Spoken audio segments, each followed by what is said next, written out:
Europe 1. Le grand direct des médias avec Jean-Marc Morandini. Et c'est un véritable séisme dans le monde des médias, cette crise qui se déroule sous nos yeux à Canal+. On vous a expliqué tout à l'heure au début de cette émission les faits. Aujourd'hui, place aux commentaires. Avec nous pour en parler, Caroline Bonacossa, bonjour. Bonjour. Journaliste au Parisien. Maxime Guény, journaliste à Média+, bonjour. Et François Viau, directeur de la rédaction de Télécable Sat Hebdo. Caroline Bonacossa, on va commencer par parler des guignols. Oui. Tout d'abord, est-ce que tout le monde s'est affolé pour rien la semaine dernière? Il y a eu des montées au créneau de politique, des gens sur Twitter, tout le monde a dit non, il faut sauver les guignols. Et puis vous avez Vincent Bolloré qui arrive, qui dit mais j'ai jamais voulu tuer les guignols. Effectivement, il a dit à la radio, je n'en ai jamais parlé. Et bon, c'est ce qu'il dit. Moi, il explique d'ailleurs qu'il s'est retrouvé face à un tel séisme et un tel déferlement qu'il n'a même pas pu démentir tellement tout le monde était parti là-dessus. Moi, selon mes informations, il voulait, il voulait effectivement ou bouger la case des guignols, ou les passer en hebdo, ou les passer en crypté. Il a pas. C'est ce qu'il dit d'ailleurs aujourd'hui aussi. Voilà, il n'a pas du tout de passion pour les guignols. Et effectivement, il a dit on ne les supprime pas, ce qui était, je pense, son idée première, mais on va probablement aménager les choses. Donc, je pense qu'il y a eu un élan de soutien des guignols parce que c'est un espace de liberté, d'irrévérence qui est bien nécessaire à la télé. Maxime Guény, tout le monde s'est trompé la semaine dernière? Oui, quasiment. Non, pas trompé, parce qu'il y a quand même une base qui est juste, c'est la déprogrammation. Et déprogrammation, ce n'est pas annulation d'une émission de télévision. Et à l'évidence, on assiste depuis vendredi à un vrai roman photo, à un feuilleton qu'on suit comme ça continuellement. Et sur l'annonce des guignols plus précisément, là pour le coup, ça a commencé sur les réseaux sociaux avec touche pas à mes guignols, ensuite des pétitions en ligne. Les politiques sont mis à le prendre de Manuel Valls au président de la République. C'est du jamais vu sur une émission de télévision. Certes, c'est une institution populaire, je suis d'accord, mais de là à prendre quand même les unes des journaux, c'est vraiment invraisemblable. Et qu'est-ce qu'on reproche aux guignols? Est-ce que c'est trop vieux? Peut-être. Est-ce que c'est trop impertinent? Pas autant que le petit journal. Est-ce que c'est trop cher? 25 millions d'euros. Certes, mais 25 millions d'euros, vous savez, à titre de comparaison, c'est le budget d'une chaîne comme France O. Alors oui, c'est peut-être trop cher, mais les questions peuvent se mettre en place directement. Donc vous dites c'est normal qu'on y touche? C'est normal qu'on y touche. Voilà, il faut faire évoluer le système. Bon, attendez, c'était pas une rumeur, il y a de vraies infos, comme quoi Vincent Bolloré a repris la main sur la direction des programmes de Canal+, et il voulait couper la tête des guignols. C'est pas du tout ce que dit Maxime ni Caroline. Mais si, moi j'ai dit il voulait les supprimer et parce que c'est un homme d'affaires, il a l'habitude de faire les choses comme il entend, et vu le tollé qu'il y a eu, il a fait machine arrière. Écoutez quand même, le faire en juillet, tout le monde est parti en vacances. On réfléchit pas à une nouvelle formule des guignols. Donc, on voulait la peau des guignols. Mais est-ce qu'ils sont intouchables, les guignols? Est-ce qu'on a le droit de dire que c'est moins bon, que ça marche moins? Est-ce qu'on a le droit ou pas? Mais bien sûr, mais ils sont moins prescripteurs maintenant. Il y a Canteloup, il y a Gérard, etc. Donc, il faut qu'ils bougent. Et ils sont pas contre réfléchir à une nouvelle formule. 20h40, pourquoi pas? À réaménagement du Clair. Il faut refonder le Clair. Ça, c'est une chose sûre. Il faut effectivement passer à autre chose par rapport au grand journal. Ça, on va y venir au grand journal. Caroline Pour les Bonacossa. guignols, on peut s'appuyer aussi sur les faits. En 95, c'était la période où les guignols étaient le plus forts. C'est, vous savez, manger des pommes avec Chirac. Ils faisaient 3,6 millions le 22 avril, le lendemain de l'élection présidentielle. En 2011, ils étaient à 2,4 millions par jour. Et là, ils sont passés à 1,8 million. Donc l'érosion, en revanche, elle est évidente. Alors maintenant, elle va dans le pas. En 95, on était dans un paysage à 6 chaînes gratuites. On en est à 25, 26 au moins aujourd'hui. Donc, je crois que la comparaison, on peut pas se faire. Et effectivement, en l'espace de 4 ans, on passe de 1,8 à 2,4, de 4 à 1,8. Et effectivement, il y a une fragmentation, d'où la réflexion. Quand on passe d'enjeux éditoriaux à des enjeux industriels. Et c'est le cas de Vincent Bolloré qui a cette même état d'esprit. Les passer en hebdo, c'est plutôt une bonne idée, François Viau? Ah non, c'est signifier la fin des guignols, clairement là. C'est quoi les guignols? C'est un JT parodique au quotidien.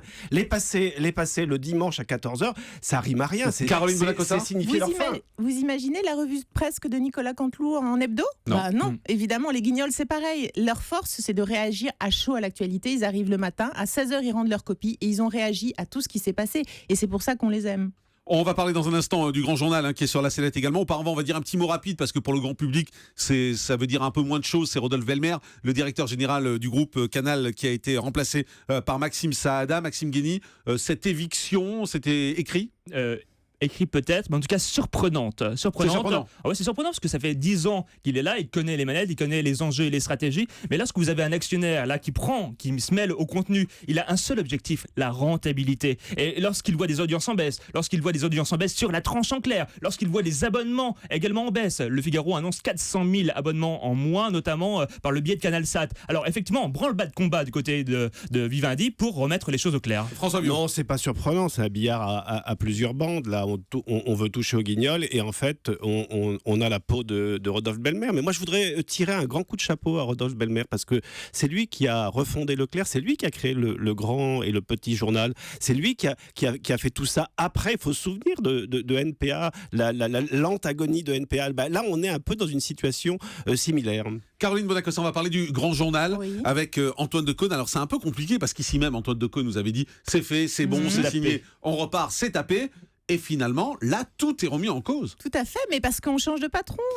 Vincent Bolloré, qui a inventé les Autolib, veut prendre le volant et il entend que ce soit automatique et que ces décisions passent à l'action. Rodolphe Belmer n'avait pas visiblement suffisamment les doigts sur la couture du pantalon. Oui, et donc, ben voilà. Et est-ce qu'il a raison, Vincent Bolloré, de remettre en cause le Grand Journal ?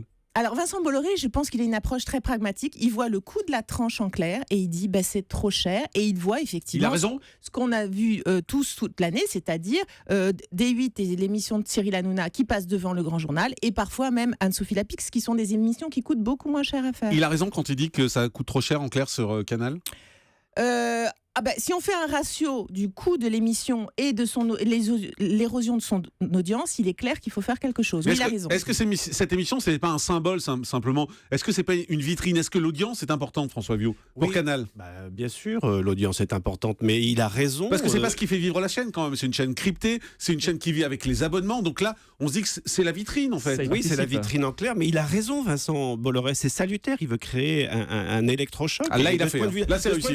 Il a complètement réussi son coup. Non, voilà, il faut se remettre au travail, refonder Leclerc, comme je le disais, réinventer Canal, qui effectivement, ils ont su préserver l'héritage de Canal Plus historique. Maintenant, il faut passer à autre chose. Et Canal Plus, c'est vrai, est menacé par beIN Sport, Netflix. Donc, il faut réfléchir à autre chose. Et il faut tuer le Grand Journal ?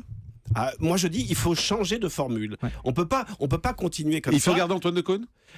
Écoutez, je sais pas, il faut lui laisser une place. On cite beaucoup l'arrivée de Maïtena Birabin qui a été reçue par Vincent Bolloré himself. C'est un signe. Non, enfin c'est pas vraiment un signe. Connaissant Vincent Bolloré, franchement, il est très proche des équipes en général. Il reçoit beaucoup de gens. C'est pas le patron dans sa tour. C'est quelqu'un qui reçoit. Moi j'ai travaillé avec lui sur Direct 8. Il reçoit et sa porte est grande ouverte. Donc c'est pas le patron qu'on voit une fois tous les 15 ans. Il est très présent et très là, mais c'est peut-être un signe dans le cas présent. Il a l'habitude d'ordonner et on exécute. Et là, à Canal, c'est pas différent. Moi, selon nos informations aux Parisiens, Vincent Bolloré veut Maïtena Biraben pour la tranche en clair de Canal+, et c'est une injonction. D'accord, donc ce sera Maïtena. Voilà. Et mettre le supplément en access comme aujourd'hui pendant tout l'été, c'est quand même un signe. Mais le véritable enjeu, imaginez-vous, reconstruire un access en 2 mois. En 2 mois, là c'est vraiment aussi branle-bas de combat parce que la tranche en clair, c'est la vitrine de Canal+, la chaîne payante. Ok, les audiences sont importantes, mais ça appelle de l'abonnement. Donc c'est vraiment une image qu'il faut se façonner. Et puis lorsque vous savez qu'il y a 150 millions d'euros de recettes publicitaires en moyenne par an sur cette tranche en clair, et qu'une émission comme le Grand Journal, selon le magazine Challenge, coûte 100 000 euros. Le mois, en tout cas l'année, il y a une vraie réflexion, d'où la menace là-dessus. Et d'ailleurs, le Grand Journal, il y avait un nouveau rédacteur en chef qui devait arriver, et des nouveaux programmateurs. Il y a à peine 2 semaines, Renaud Levanquim accueillait encore des gens pour façonner sa nouvelle équipe. Comment ça va se passer d'ailleurs pour Renaud Levanquim, parce que je suppose qu'il avait re-signé. Il a re-signé jusqu'à quelques mois, je crois, non selon mes informations, il n'a pas re-signé encore. Il n'a pas encore re-signé, c'est jusqu'à la fin de l'année. En revanche, Canal+ est juridiquement en contrat avec KM. Mais la saison prochaine n'a pas été re-signée. Très bien. François Vio, un mot sur Antoine Decaune. Quel avenir pour lui ? Son avenir est effectivement très compromis. Ça fait 2 saisons qu'il est aux manettes du Grand Journal et ça n'a pas été concluant. Les audiences s'effondrent. Donc je pense que là, il aura probablement une place dans le nouveau clair. Moi, je ne pense pas du tout à une formule en tandem. Duo ? Non, pas duo. Non, on a vu ce que ça avait donné avec Daphné Burki et Michel Denisot. Donc non, je pense qu'il faut tout revoir. Il faut revoir sa copie. Caroline Bonacossa, un duo, c'est possible ou c'est plus d'actualité ? C'est possible un duo sur une partie de l'Access, mais ça sachant que la vraie reine de l'Access serait Maïtena C'est un peu Birabel. dur pour Antoine Decaune de lui demander de devenir numéro 2 tout à coup. Voilà, donc il y a aussi une piste qui est étudiée, comme on le dit dans le Parisien aujourd'hui, qui est la piste de l'hebdomadaire pour Antoine Decaune. Après, c'est C'est-à-dire vrai. qu'ils échangeraient quasiment leur poste, c'est-à-dire Maïtena viendrait en quotidien et Antoine Decaune serait le week-end. Exactement, ce serait une sortie de crise possible. Et c'est vrai, en revanche, là où on peut s'étonner, c'est que Vincent Bolloré se réveille un peu tard, on est début juillet, et fabriquer une tranche d'Access de 18h15 à 20h30 en un mois et demi, ça relève du challenge inouï et presque du délire. Il y a une chose dont personne ne parle depuis le début, c'est le petit journal. C'est vrai. Maxime, ça veut dire quoi? Ça veut dire que le petit journal est épargné, le petit journal c'est symbolique, le petit journal est fort, on n'y touche pas? J'ai l'impression que Vincent Bolloré veut conserver le petit journal. D'ailleurs, il fait de très bonnes audiences. Il a renouvelé à la fois les codes et l'impertinence nécessaires à l'image de Canal+. Et en plus de cette chose, je me rappelle que Yann Barthès était venu vous dire qu'il voulait un petit rab dans son émission. Oui. Je pense que ce rab, il peut maintenant l'avoir, en tout cas le négocier avec sa société de production, Mengumi, et puis finalement peut-être prospérer d'autant plus sur la chaîne. Ouais, Caroline. Le petit journal, il faut dire que c'est la seule réussite en clair de la tranche de Canal+. Le petit journal a fait à peu près 1,8 million de téléspectateurs, c'est-à-dire quasiment le double de la première partie du grand journal qui est la plus performante. Et le petit journal est devenu Donc, prescripteur aujourd'hui. C'est-à-dire il est qu'avant, on faisait référence le matin, on disait « Ah, t'as vu les Guignols ?» Aujourd'hui, on dit « Ah, t'as vu le petit journal ?» Il est prescripteur, il a tous les invités qui se bousculent pour venir et il est merveilleusement protégé par ses audiences. François- Et en plus par des CSP+, qui sont très friands de cette partie-là et qui du coup appellent des annonceurs. François Vieux, ça va prendre fin quand, cette crise à Canal? Il faut que ça aille vite là maintenant, non? Il faut décider rapidement pour la rentrée. Il faut que ça aille vite. Mais moi, ce que je trouve, c'est complètement incompréhensible, cette histoire. Ils passent des best-of des Guignols là, tout l'été. Ils ont racheté la société d'Alain Duverne très cher. Il y a 3 mois de travaux qui ont été faits. Et voilà, donc, non, je pense que là, on va sortir de la crise assez rapidement et les Guignols vont être préservés.